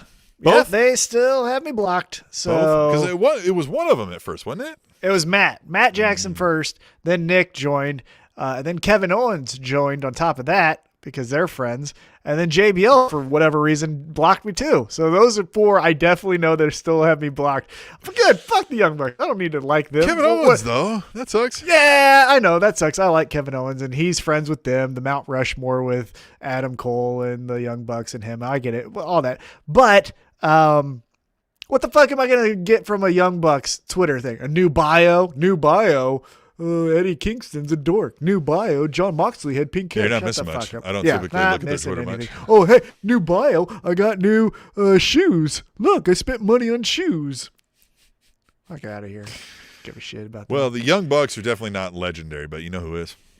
Who is legendary? Our good pal at Living Legend 148 on Twitter. He says, I can't remember when I last listened to a podcast, but right now I'm downloading Table Show. This will be a novelty. Let's see what these guys have to say in 2021. Hashtag Tweet the Table. Oh, and today's news of releases sucks balls. Yeah, what he's referring to there is what we'll have to say in 2021 is because for new listeners, we have been doing this show for a little bit of time, about 7 years. And Living Legend is a long-time listener. And now we're live. We do it on YouTube. He said, he doesn't have time to look at our faces, of course, but it happens. I get it. Hey, guess what, though? Still saying the same shit. Still saying that same old shit. Still talking shit. Yeah. Still talking that Still talk. spraying shit everywhere. Come on. Yeah. And the news I think the news was a shocker. I don't know that it sucks balls, right? I'm kind of like, we've talked about this. Trim the fat. I don't care that I'll ever see another Braun Strowman segment ever again until he does something cooler elsewhere. Right. Yeah. Yeah. And if they're just going to make him have silly storylines where he's tagging with a 10-year-old or feuding with Shane McMahon, I bet he doesn't like that. So have him do something more fun where he's, toppling a semi-truck onto Big Cass or something in Impact. You know what I mean? All right, we talked about this potential sale of the WWE, right? Okay. And I think some names that have come around, right, have been, Disney, right? They own ESPN, so they could use their over-the-top service. Comcast owns NBC. We already have the network on the Peacock, right? Could this have already been a move in progress?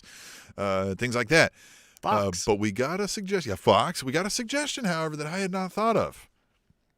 And we had not thought of because we're old, Tom. It brings a couple other options to mind. But at Devil Vamp says, Disney seems like the most obvious choice, but with all the deals, I am thinking Amazon. They have very little live content, hashtag tweet the table. So, yeah, we could be discussing things like Netflix, Amazon, Hulu could be at play here. And if Jeff Bezos owns WWE, I think I'm officially checked out. Yep. I think I'm done. I just think I'm done at that point. If you own that too, you own everything, and I'm done helping. And Amazon also, and this is why they might get WWE, is because Amazon isn't a destination place, at least in my view. I don't go home and say I got to get on Amazon Prime. Yeah, I don't. There's a few shows on there, I will admit, that are only yeah, on there that I but, like, it's here and there. You know what I mean? Like, but it's not Netflix, right? Netflix and chill is a pop culture lexicon. You know what I mean? Amazon Prime and cuddle isn't. You know what I'm saying? So it's like, it would make sense that they would want to go after WWE for that reason, but I've never been satisfied or happy with anything Amazon's done. I don't buy things from Amazon. I don't like the way they treat their workers. I don't like Amazon Prime. I don't like Jeff Bezos. I don't like anything about it. Little Amazon and how's your mom? All right. So I don't even know what that fucking means. All right. So, but hold on. Before we go into that, if they do sell, you're in charge. You're the decision maker. WWE is going to sell. Who are they going to sell? Like, who's buying them? You get to make the decision. You go with it. Who's buying them? You know what I mean? Like, if I had my choice of who I'm selling to, who I think would best represent the product, I think I'd almost go with NBC because I think they've got it the longest, right? They've understood kind of what wrestling is and WWE is. But you know who I'm going with? I'm going Fox. And why I'm going Fox is I think you can get more exposure because they're in other avenues. Like, they have NASCAR, they have bowling, they have football, they have other, TV show, pop culture TV. You could put them in cartoons and Family Guy. You know what I mean? Like, you could put enough of the WWE universe and all of their other shows and content that I think it would be a better fit for me as the viewer. I don't know about the financials. I don't care about that. But like, as the viewer, seeing them interact with other Fox properties would be cool. Yeah. Having Miz on First Take debating Skip Bayless about the Cleveland Browns. Like, that would be fun. You know what I mean? Stuff like that. Yeah. Well, all right. What else is fun is that, tweet the tables are fun, and we encourage all of you to play along like these folks did and some others did. And, we'll respond. We'll read them live here. And you'll meet some folks, and fun will be had by all. But sometimes you can't be so concise. You got too much to say, and you got to get more out. And that's where we also have a solution for you, because we're old guys. You can send us an email to tableshow@gmail.com. It's super easy, and we've got one of those as well coming from Ash, our good buddy Ash, another longtime listener, who recently pulled us back up. He said, "What up, bitches?" It's a little aggressive, but thanks. I've been called worse. He says, yeah, wait till you see what I call you later. I have some shit to say, and most of it is negative, so let me get some positive shit in first real quick. Double or Nothing was great. Mm-hmm. Cage and Page's opening match was brilliant. Mm-hmm. Brit Baker going over was the best call. The triple threat was great. Battle Royal was great. Stadium Stampede was good for what it was. Well, it was worth a watch. Okay, now, WWE has pissed me off with these releases. It's not just the disposing of such prominent characters such as Braun Strowman and Samoa Joe earlier. It's not just removing such talents like Aleister Black and Ruby Riot. It's the fact that they keep hoarding talents like these guys and then keep misusing them for years and just toss them aside to save some money. It's bullshit. It always has been, and it's unfair to the talent that worked for years, sometimes decades, for an opportunity. Some of the firings are weird. Braun Strowman was a main eventer was a main eventer on his best day and could drive storylines and was super entertaining. Drive storylines. He just main evented the last pay-per-view, for fuck's sake. Aleister Black and Murphy had great matches with each other, and other wrestlers consistently turn the shit that was given them into steak, and boom, they're gone. Okay. They never did anything with Ruby, but she could have easily been just as meaningful as the Horsewomen, and they never even tried. The only positive thing is that the business right now has tons of other places to work, so they'll soon prove themselves to be the stars they should have been. Look at Moxley and Miro. Okay, I'm done. I'm going to get high. Peace. I mean, I could argue Miro's in a less prominent spot.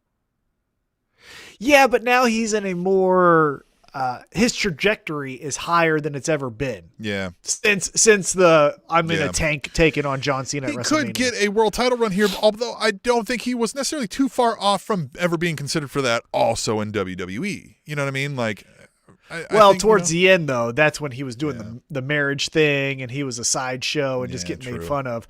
I think his future is brighter now in AEW than it was at the end of WWE. And I get what Ash is saying here, right? Like, okay, so you rob these folks of their chance to go grow elsewhere by just hoarding them, probably in an idea that you were going to hoard them to keep them away from growing elsewhere. But, like, also sometimes it takes that, like I don't know that Jon Moxley would have become the Jon Moxley he is today without the Dean Ambrose experience. You know what I mean? Like, obviously he was Jon Moxley and he was on a trajectory, but like having that experience also put him in front of a lot more people's faces to say this guy's fucking cool and should be something that he wouldn't have otherwise been to. So when he would have showed up on AEW, he wouldn't have been the explosive, like, oh my God, fucking Jon Moxley is here. It would have been like, Lio Rush is here also.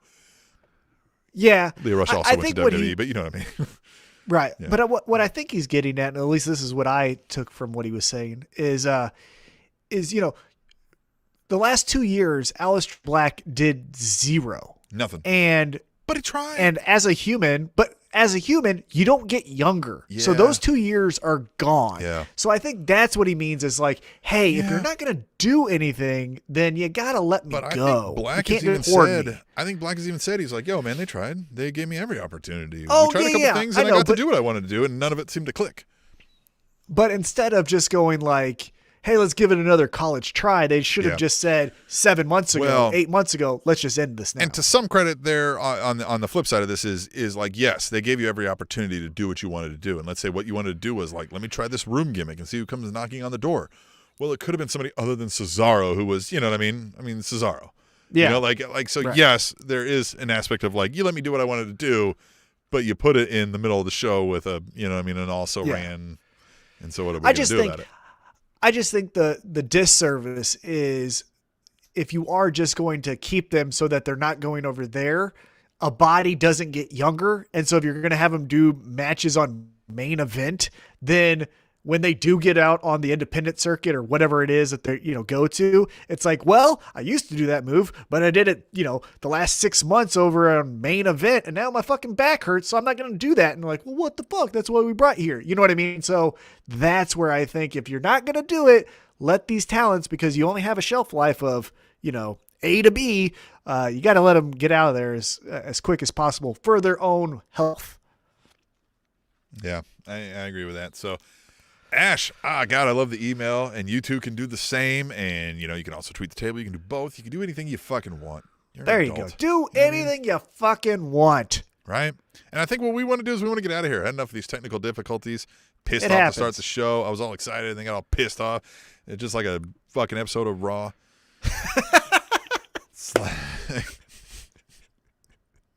Yeah.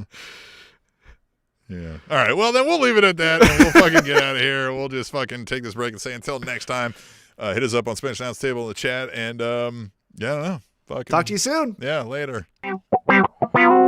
The Spanish Announce